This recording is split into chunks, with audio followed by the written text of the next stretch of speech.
Hola, Josué. Hola. Que voy a clase. ¿Cómo está, papá? Bien, ¿usted? Bien, hijo. Buenos días, profe. Buenos días, hija. ¿Cómo está? Bien, ¿y usted? Bien. Escuchándoles. Buenos días, profe. Buenos días, hijo. ¿Cómo está? Bien, ¿y usted, profe? Bien, aquí viéndolos. Con esta lluvia que no ha dejado de parar. Buenos días, profe. Buenos días, hijo. ¿Cómo está?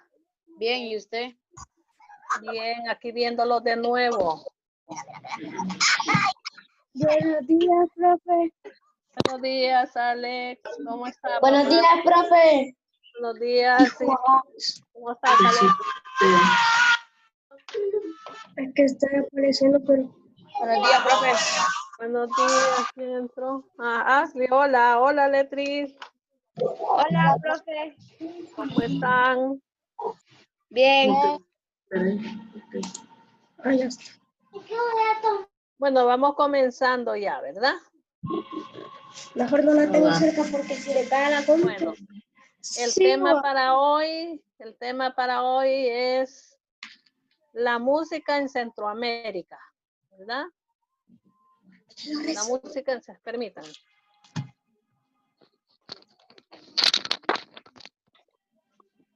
Tienes que leer.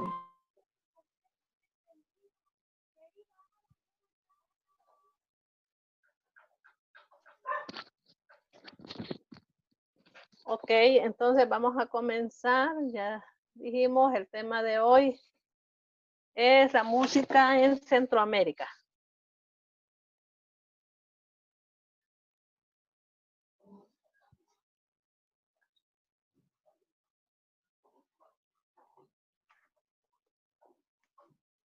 Tenemos el periodo prehispánico, el colonial, periodo independiente y siglos XX y XXI. ¿Estamos?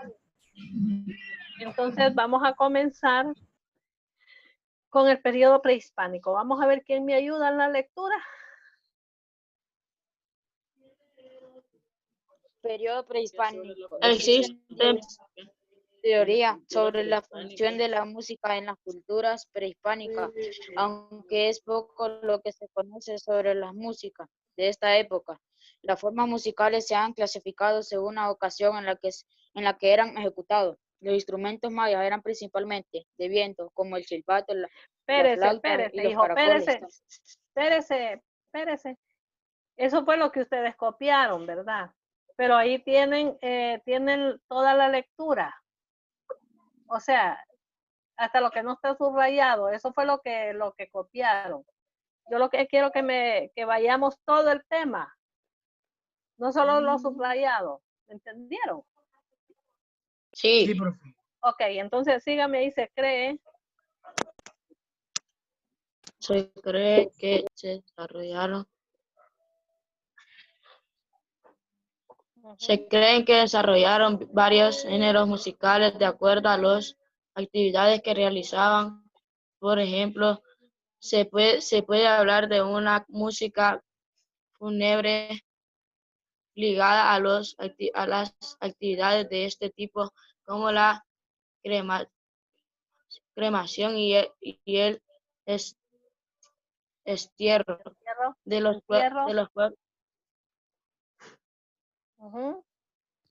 los cuerpos de una música épica que rememoran las hazañas del difunto, dignas del ser recordadas de generación en generación, así como una música lírica y cantos sacros. Ok, entonces nos está llevando a la época prehispánica. ¿Qué nos dice?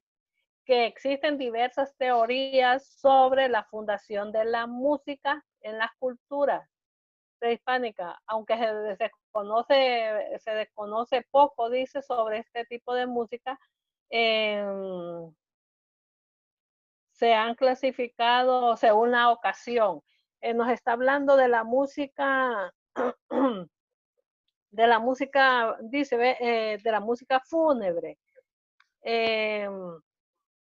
ligada a las actividades de este tipo como la cremación. Cuando hablamos de la música fúnebre, estamos hablando de la música cuando una persona muere, de ese tipo de música, cuando una persona muere. Ligada, dice, que esto siempre estaba ligado a la cremación. Dice, a la cremación. Entonces, ¿qué es la cremación? La cremación es cuando muere una persona y lo incineran. Incinerarlo es quemarlo, ¿verdad? Que solo quedan las cenizas, entonces solo se guardan esas cenizas. Entonces, estaban ligadas, dice, a este tipo de actividades. O sea, iba la música fúnebre y al mismo tiempo iba la cremación de las personas. O sea, al momento de la cremación iba unida la música a este momento íntimo, ¿verdad? El momento de la cremación.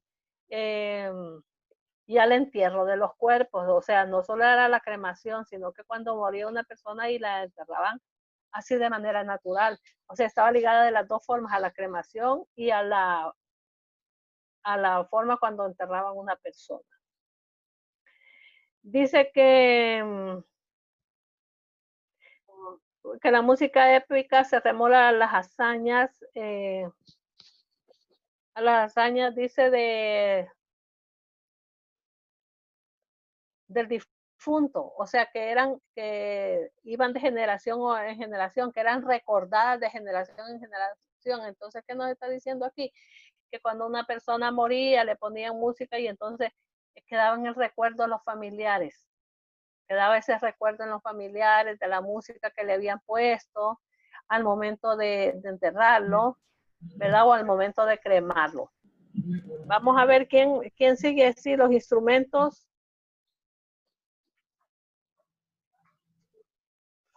Los instrumentos mayas eran principalmente de viento, como los silbatos, las flautas y los caracoles. También crearon instrumentos de percusión, como el tun, las tortugas, los tambores de solo un parche con base de madera o cerámica, las sonajas y los raspadores de hueso. Según los estudios de la música prehispánica, estos tenían diversas finalidades. Uh-huh.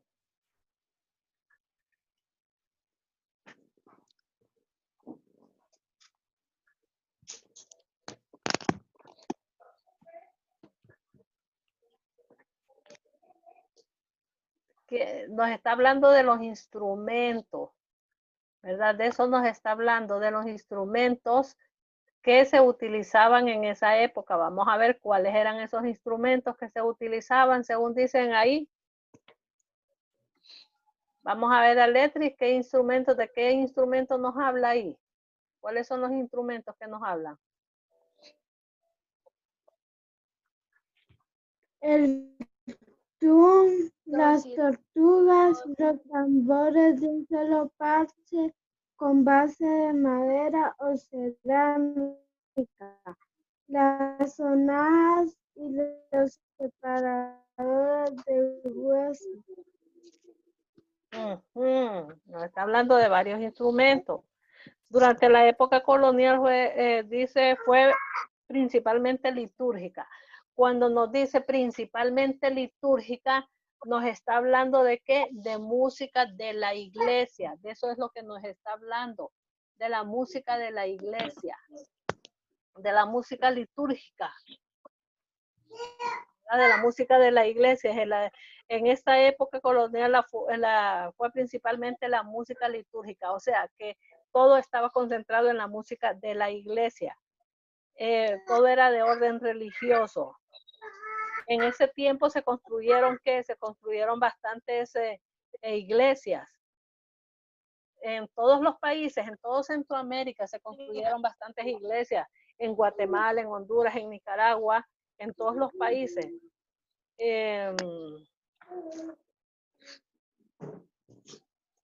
Pero digamos en Guatemala, Francisco Marroquín fue quien sentó las bases para la introducción de la música, para el desarrollo de la música sacra y polifónica. Para esta época que se superó el instrumento, se superaron los instrumentos, ¿verdad? Entonces, ya había varios instrumentos como la percusión, el tun, las tortugas, todo eso. Es un huevo. Vamos a ver quién me sigue la lectura. El primer Yo. organista. Sígala, papá. Yo, profe. Sí. Periodo colonial. Durante la época colonial, la música fue principalmente litúrgica, es decir, de orden religioso. Con la construcción de la catedral en la vía de Santiago de Guatemala, aparecieron las primeras manifestaciones. En 1517, el obispo Francisco Marroquín sentó las bases para la introducción y el desarrollo de la música sacra y polifónica. Para esa época, el desarrollo coral superó al instrumental debido a la escasez de instrumentos y de maestros instrumentistas. Siga la lectura. El primer organista contratado, el padre Alonso Figueroa, se registró en 1544. 4 años después lo sucedió el maestro Antonio Pérez Negro. El compositor José Eulalio Samayoa fue un personaje importante.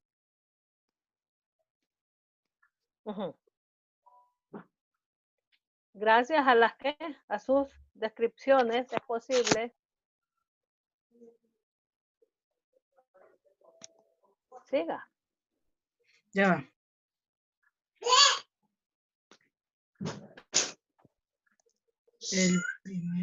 En El Salvador también predominó la música religiosa, sobre todo en los católicos, para celebrar la Navidad y las fiestas patronales. El primer compositor nativo fue Wenceslao García. Ok. Hasta ahí, dice. El primer organista contratado fue el padre Alfonso Figueroa en 1544. 4 años después aparecieron otros, como Antonio Pérez el Negro, José Eulalio Samayoa. Ellos fueron, ¿verdad?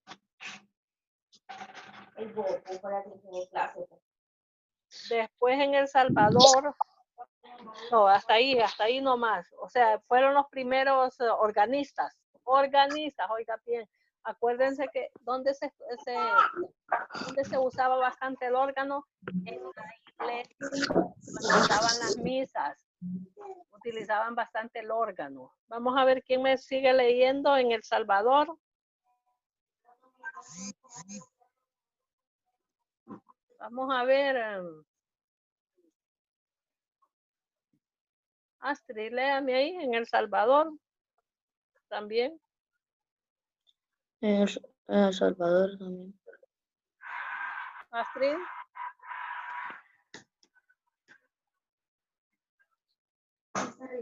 No. En El Salvador también. Permite. Sí, siga. En El Salvador también predominó la música religiosa, sobre todo cantos católicos para celebrar la Navidad y las fiestas patronales. El primer compositor navideño fue Wenceslao. Bueno, entonces que nos dice que también en El Salvador había, había bastante música religiosa, sobre todo en la iglesia, como yo les venía diciendo. Se cantaba en Navidad también las canciones religiosas. Dice que en Navidad, en las fiestas patronales, se utilizaba bastante la música religiosa, porque siempre adoraban a un santo, o sea, siempre lo hacían. Y el principal, uno de los principales compositores de El Salvador es Wenceslao García. Vamos a ver quién me lee Honduras.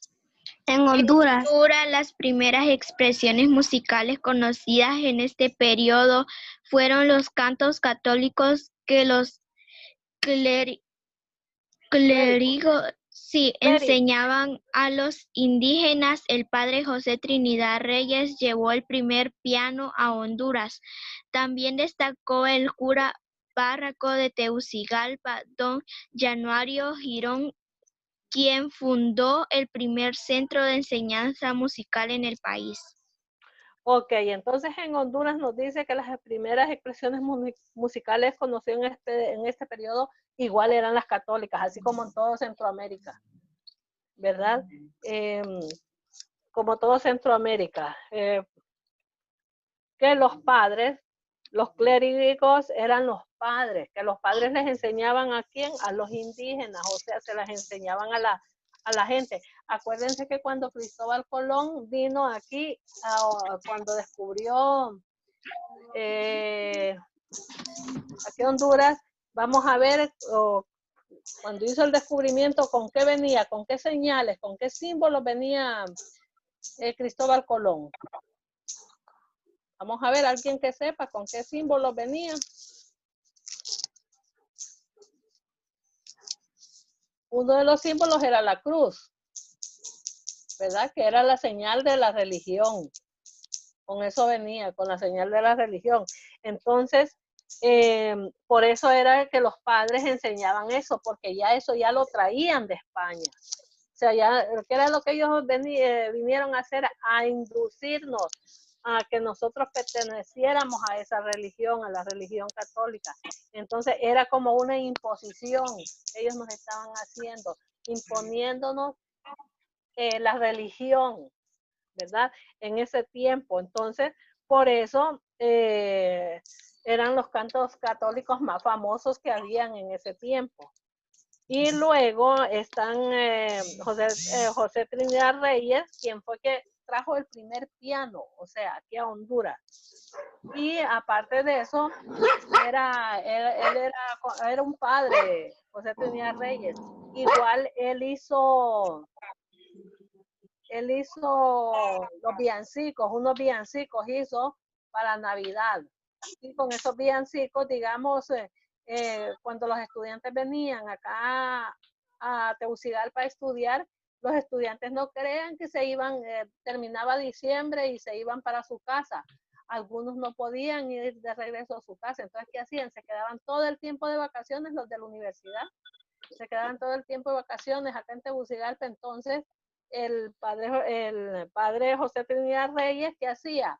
Hacía villancicos en el atrio de la iglesia para que los estudiantes fueran a verlos. Entonces así era que pasaban entretenidos, porque como en ese tiempo no había televisión ni había nada, entonces era parte del entretenimiento, los villancicos del padre José Trinidad Reyes.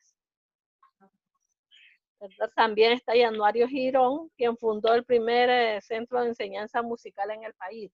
Nosotros tenemos bastantes centros de enseñanza aquí en el país. Tenemos la Escuela Nacional de Música, que ahí solo enseñan música. Y tenemos el Conservatorio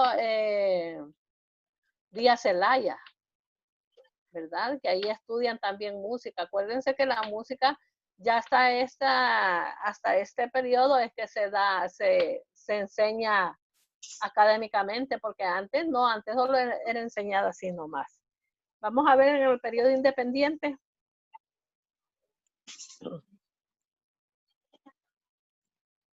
Dice, el siglo XIX trajo muchos cambios en toda la región centroamericana, entre ellos la independencia. La música no fue ajena al cambio, considerándose desarrollándose. En el ámbito sacro incursionaron nuevas manifestaciones, como la ópera y la zarzuela, aunque la introducción de estos generalmente fue difícil, permaneció con éxito durante algunas décadas. Siga. En este periodo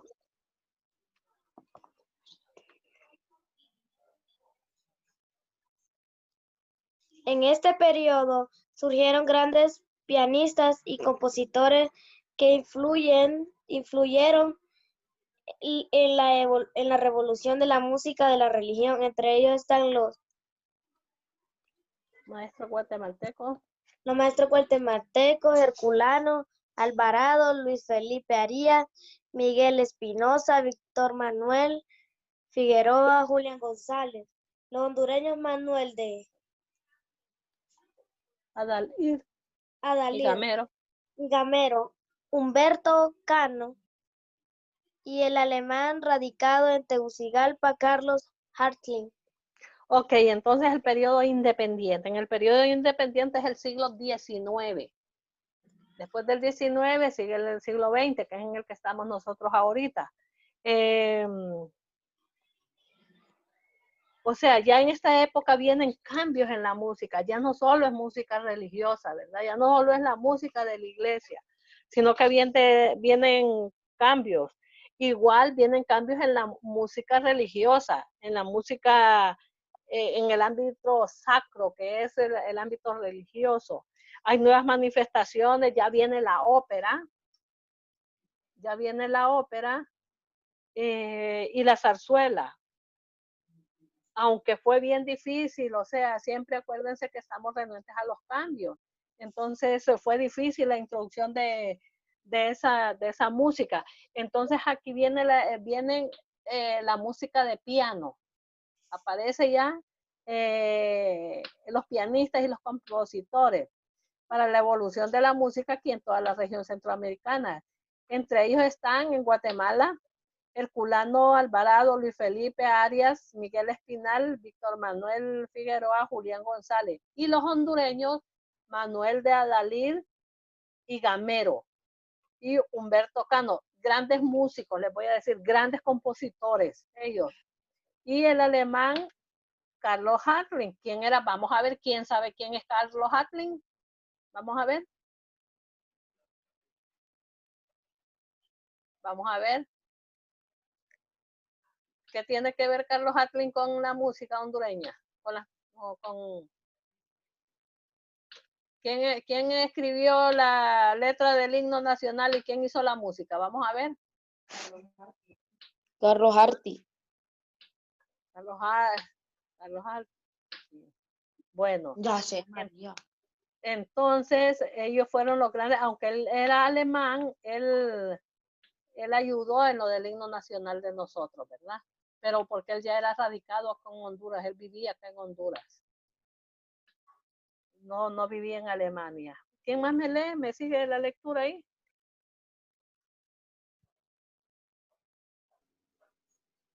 A este listado se suman los de música de baile y de salón, con compositores como Germán Alcántara y Mariano Valverde. Especial mención merece Sebastián Hurtado, quien adoptó a la marimba, un teclado parecido al del piano. Con ello generó nuevas posibilidades para la interpretación de un amplio repertorio. Ok, se suman, dice, a la música de baile y salón sus compositores como Germán Alcántara. O sea, ya no solo era música de la iglesia, ¿verdad? Ya era música ya de otro tipo. Y ahí están los compositores. Vamos a ver.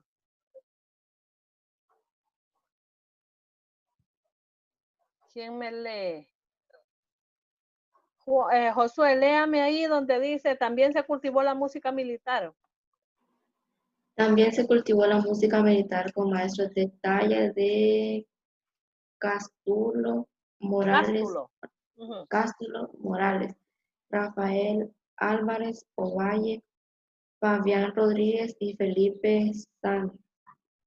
Este último organizó la banda que acompañó los combatientes en la percusión contra el filibustero William Walker en Nicaragua en 1885.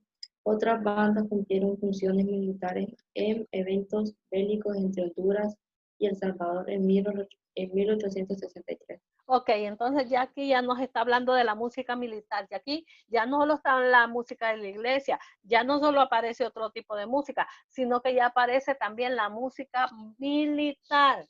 O sea, y tenemos varios compositores a nivel centroamericano, pero también tenemos, también se organizaron bandas, eh, también se organizaron bandas que acompañó a los combatientes de la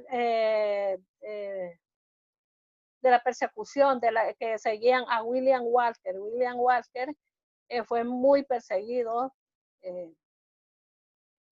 a nivel centroamericano, ¿verdad? Y también sirvió para los eventos bélicos entre Honduras y El Salvador en 1863. En verdad también hubo música, o sea, hubo música militar durante ese tipo de cuando se hizo esa guerra. Siglo XX y XXI, ¿quién me lo lee? Vamos a ver. Muchos son los nombres de músicos que sobresalieron en la región a lo largo del siglo XX, y entre ellos los guatemaltecos Luis Felipe Arias, Rocael Hurtado, Peter Lenoff y Álvaro Aguilar. Los salvadoreños David Granadino, Francisco Pallavicini y Francisco Antonio Lara, conocido como Pancho Lara, y los hondureños Federico Ramírez, Melina Pineda y Ramón Eduardo Cedeño. Ok, entonces aquí en el siglo XX y XXI nos está dando el nombre de un montón de artistas. O sea, nos está de un montón de compositores que sobresalieron, pero dice que tenemos a Francisco Ramírez, que Chico Ramírez es uno de los compositores buenísimos que tenemos. Tenemos a Melina Pineda, que es la directora que fue directora de la Escuela de Música, muy buena pianista, ella excelente, y Ramón Eduardo Cedeño. Melina Pineda ha sido de las más sobresalientes. Vamos a ver, y la música popular centroamericana, léamela, Cristian.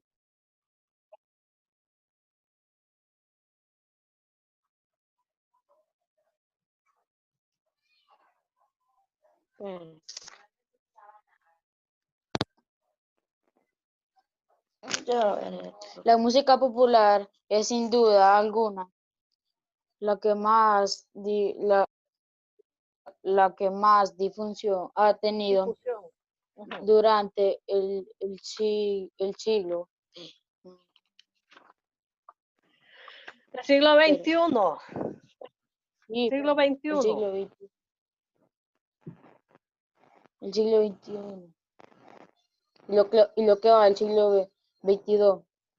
Son muchos los géneros que han sido cultivados en todo Centroamérica, así como los grupos musicales, bandas y solistas conocidos en el ámbito internacional. Entre ellos se puede mencionar a Ricardo Arjona, Álvaro Torres, Edius, Alux, Nahual, Guillermo Anderson y la Banda Blanca. La música propia de cada región se ha conservado e incluso ha cobrado bastante importancia gracias a los medios de comunicación como Internet y la televisión internacional. Ok, entonces ya en este siglo aparecen ya la música ya más popular, y nos habla de Ricardo Arjona. ¿Quién no ha escuchado la música de Ricardo Arjona, verdad? Tiene un montón de música. Tenemos la de Álvaro Torres, la de Alux Nahual de Guatemala. Alux Nahual es de Guatemala, es guatemalteco. Y Guillermo Anderson. Guillermo Anderson es un compositor, era un músico que cantaba solo música para la naturaleza. Él era de Ceiba, él hace poco murió, no sé si hace como 2 años, hace poco murió, pero era uno de los mejores que teníamos en Honduras. En cambio, en cuanto al canto al canto a la naturaleza, ¿verdad? Él solo a la naturaleza, a las plantas, al mar, a todo eso le cantaba a él. Muy bonita su música. Tenemos también a quien dice, a Guillermo Anderson y a la Banda Blanca. Todos creo que conocen la música de la Banda Blanca, ¿verdad? Todos ustedes conocen la música de la Banda Blanca. ¿Quién me va a decir a mí que no conoce Sopa de Caracol? Vamos a ver. ¿Quién me va a decir a mí que no sabe qué es Sopa de Caracol? Ah, todos saben. Ahí está bailando Génesis. Está bailando Génesis. Hay que ponérsela de verdad, ¿eh? Génesis está bailando Sopa de Caracol, dice Calet. Solo se ríe. Solo se ríe la bandida, está bailando. Entonces tenemos a esos, Alex Nahual también. Ese es buenísimo, es un grupo de Guatemala. Alex Nahual, buenísimo también. Álvaro Torres ya canta música ya de otro tipo, ya de más popular, igual a Ricardo Arjona. Ustedes han escuchado la música de Ricardo Arjona, ¿verdad? Entonces, bueno, ese es el tema de hoy. Fuimos viendo cómo fue la evolución de la música en todo Centroamérica, que primero solo era música religiosa, ¿verdad? Y después cómo se fue propagando. Les voy a tomar lista. Alejandra no se conectó. Aletris. Presente. Ashley aquí estaba. Presente. Sí, ahí está. Enciéndame esa cámara, hija. Génesis. Profe, que tengo problema con la cámara. Ah, ok. Génesis, Hexe, Presente. Hazel, Ivania, Kami, no. María Fernanda tampoco. Nicole Saraí. Aquí está. No está. Suani. Presente. Alex. Andrés. Ángel Fabricio. Presente. Alex. Presente. Ok. Ángel Yair, qué raro que Ángel Yair no se comunicó. Caleb. Presente. Cristian. Diego. Presente. Henry. Presente. Jaime. Presente. Josué.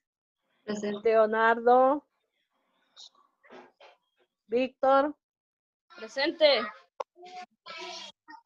Y Astrid.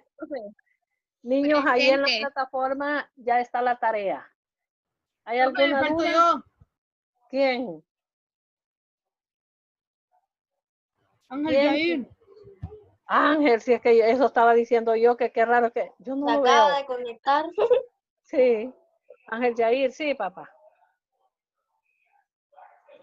Ok, ya está la tarea que van a hacer. Ahorita solo van a subir lo que copiaron, luego van a hacer la tarea.